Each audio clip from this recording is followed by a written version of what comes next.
Imagine an island where time stopped, a place where humans are not at the top of the food chain. If you step off the boat here, you are instantly target practice. Something is watching you from the high grass. It does not run, it does not hide, it simply waits, because it knows something you do not. It knows that one single scratch from its teeth is a death sentence. You could escape to the ocean, you could run for miles, but it will follow you. It will walk for days just to watch you collapse. By the end of this story, you will see exactly how this ancient monster hunts. And you will realize why the ocean is the only thing keeping it from the rest of the world. This nightmare is real. It takes place on a small cluster of volcanic islands in Indonesia. The main island is a brutal place. The sun beats down like a hammer. The ground is cracked and dry. The hills are covered in sharp, yellow grass. In the summer, the heat rises past 100 degrees. Fresh water is almost impossible to find. Food is even scarcer. Most animals would look at this wasteland and die of starvation. But one creature looked at this hellscape and decided to rule it. The Komodo dragon. It is the largest lizard on Earth. It can grow longer than a mid-sized car. It can weigh more than 2 adult humans combined. Living here requires total ruthlessness. The island does not forgive mistakes. If you are slow, you die. If you are weak, you become a meal. The dragon has survived here for millions of years because it adapted to the cruelty of the landscape. It became the ultimate budget keeper of energy. It moves like a slow, heavy rock. But that slow movement is a lie. It is a disguise designed to fool everything around it. Because when the moment is right, this heavy reptile can sprint faster than a professional athlete. But speed is not its primary weapon. Its true power is far more terrifying, and it begins with a single scent on the wind. The dragon sits perfectly still under the shade of a thorn bush. It looks dead. Then its long yellow tongue flickers out of its mouth. The tongue tastes the air. It collects microscopic particles of dust and moisture. This animal can smell a single drop of blood from over 5 miles away. Think about that distance. That is longer than 80 football fields lined up end to end. Right now, miles away, a deer has cut its leg on a sharp rock. The deer does not know it yet, but its life is already over. The dragon stands up. Its heavy claws dig into the dry dirt. It does not run toward the scent. Running burns precious calories. Instead, it walks. It swings its body from side to side in a rhythmic, hypnotic march. It follows the invisible trail of blood through the woods. Hours pass. The sun begins to set. The deer has stopped bleeding, but the scent remains in the air. The dragon keeps walking. It does not sleep. It does not tire. It moves like an unstoppable machine. Finally, it spots the deer resting in a clearing. The dragon drops its belly to the ground. It uses the tall grass for cover. Step by slow step, it inches closer. It gets within striking distance. The deer looks up, sensing danger, but it looks in the wrong direction. The dragon lunges. Its jaws snap shut on the deer's leg. The deer screams, kicks wildly, and breaks free. It sprints into the thick forest, vanishing from sight. A human hunter would be disappointed. The dragon, however, does not chase. It simply licks its lips.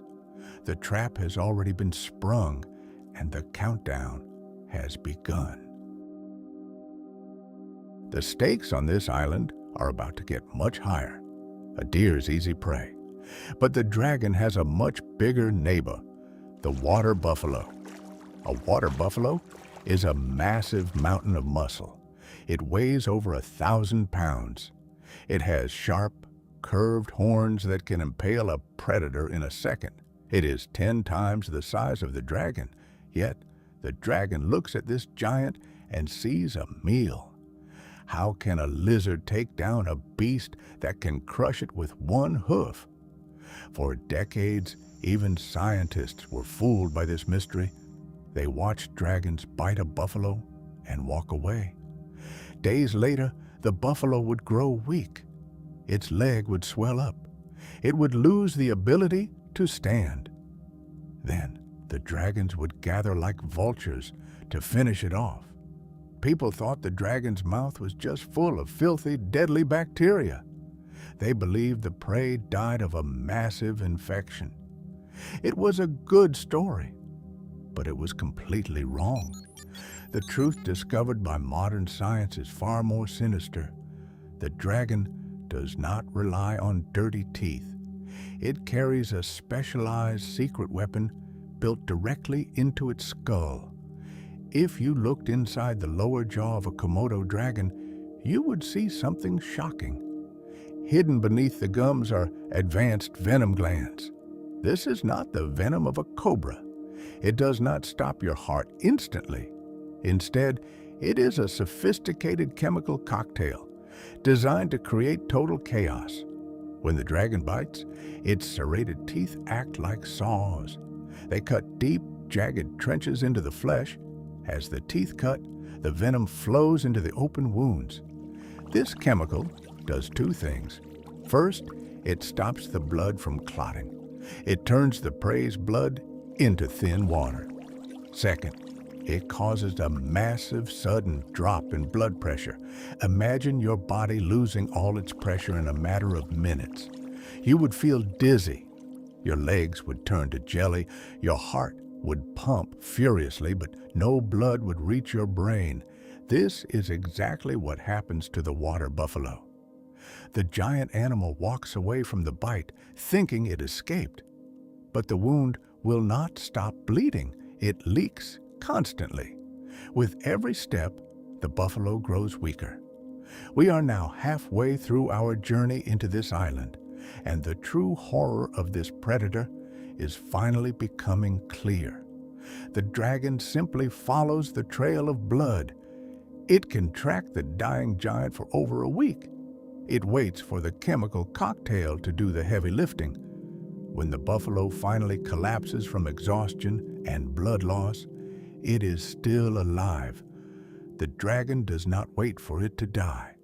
It begins to eat. The dragon's stomach can expand like a balloon.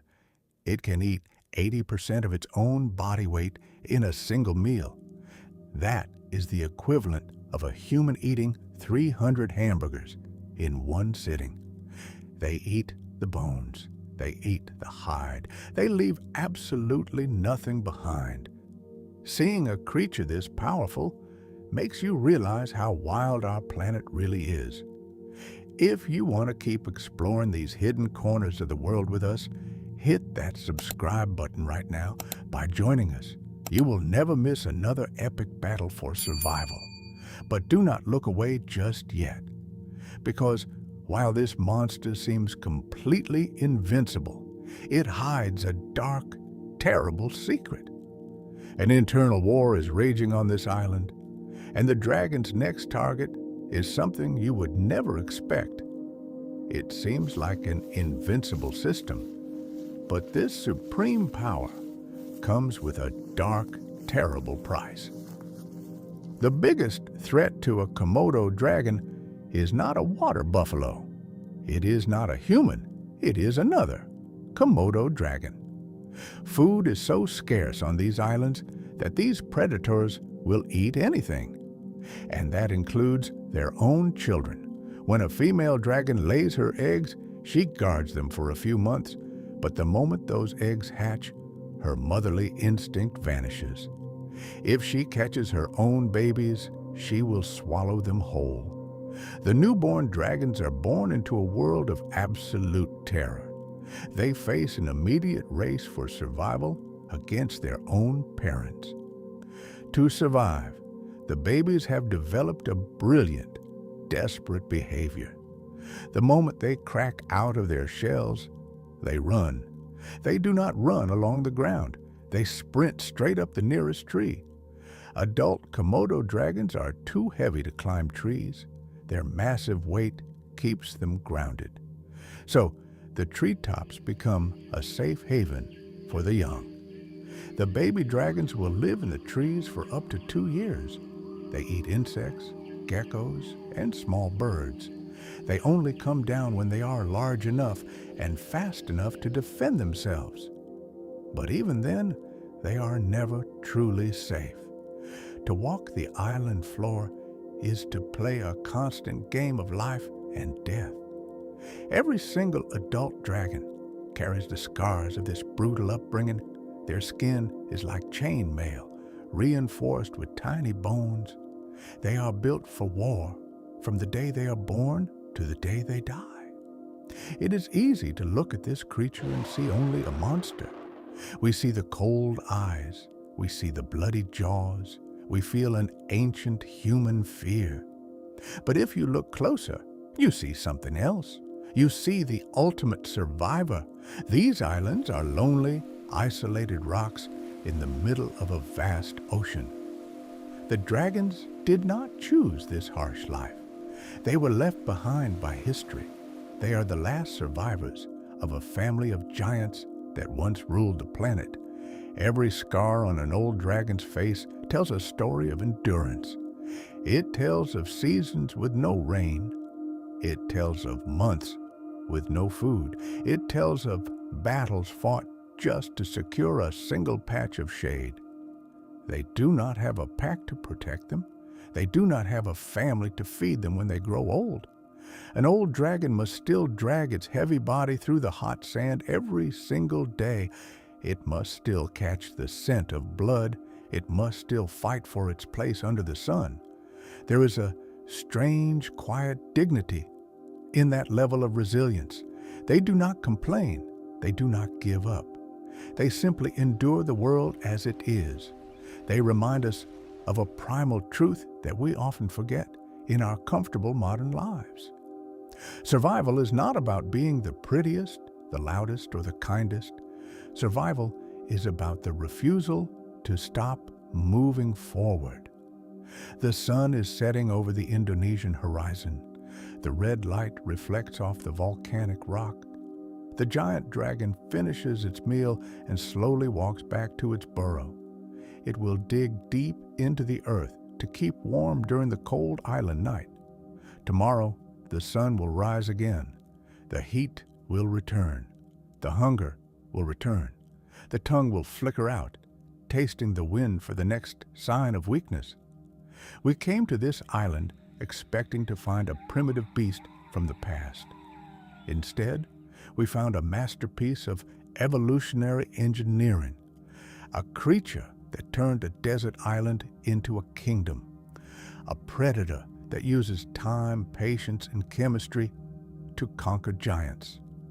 They do not need to change. They do not need to adapt further. They have already achieved perfection on the edge of the world. Monsters do not live under your bed. They live on an island waiting for the wind to blow.